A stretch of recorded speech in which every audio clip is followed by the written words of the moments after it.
Again later on this week, perhaps some more stormy weather for northern parts of the United Kingdom. Let's take a look at the winds. Quite breezy today, even windier tomorrow, and then on Friday we'll just take a look at the size of the wind arrows here.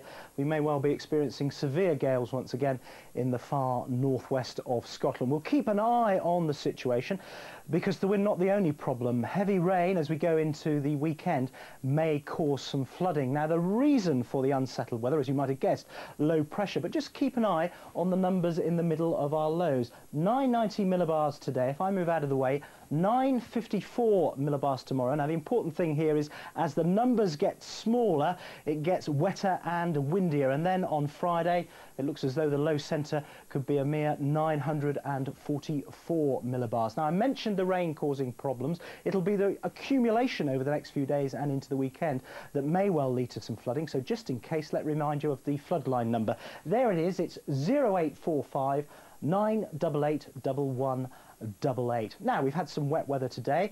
You can see some fairly bright echoes on the radar here, and that band of wet weather will continue to track eastwards through the afternoon.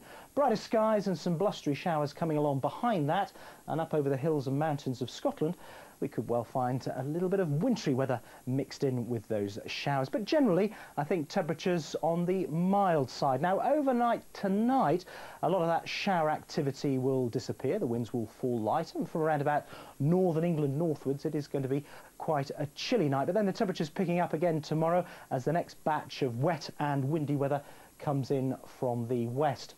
Now you'll notice temperatures there up into double figures in quite a few areas, and that's above what you'd expect at this time of year. That's the one little bit of silver lining that I've got for you, that the weather will remain mild, although, well, we're expecting that wet and very windy weather on Friday. As I said before, we're expecting the strongest winds once again across the northern half of the UK.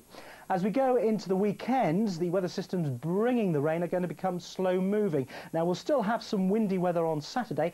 It's the rain bands that will move very slowly eastwards, so those rainfall totals will pick up. So more wind and rain on the way. The good news, I suppose, for gardeners is that it will remain mild. That's the forecast.